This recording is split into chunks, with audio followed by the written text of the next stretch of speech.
শিব মন্দির ব্রাত্য। যুগের সঙ্গে তাল মিলিয়ে সভ্যতার বিকাশের সঙ্গে সঙ্গে নামি দামি স্থাপত্য থেকে শুরু করে ছোট বাড়ি, আকাশচুম্বী অট্টালিকা, মন্দির, বিনোদন পার্ক, প্রেক্ষাগৃহ সবই আমরা গড়ে তুলি প্রতিনিয়ত। এই নির্মাণের নেপথ্যের আসল কারিগরেরা বেশিরভাগই প্রান্তিক গ্রামের মানুষ।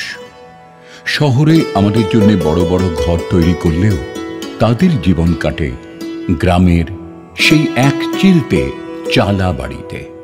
দুর্গাপুজোর সময়ও তাদের ছাড়া আমরা অসহায়।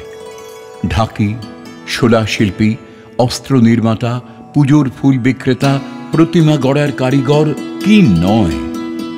এদের হাতে তিল তিল করে গড়ে ওঠে নানা অভিনব থিমের পুজোর মণ্ডপ। শারদোৎসবে আমাদের মাতৃ আরাধনার প্রতি পদে জড়িয়ে আছে এরা। সমাজের তথাকথিত নিম্নবর্গের মানুষ বংশ পরম্পরায় করে আসছেন এইসব কাজ।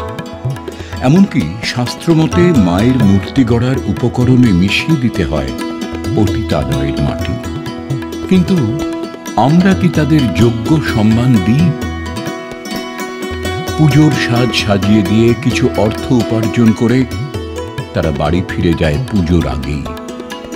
আমাদের সঙ্গে থেকে পুজোর কটা দিন উপভোগ করার সুযোগ তাদের হয়ে ওঠে না। শারদীয়ার আনন্দ উৎসবের যারা রূপকার তারা আজও অবহেলিত।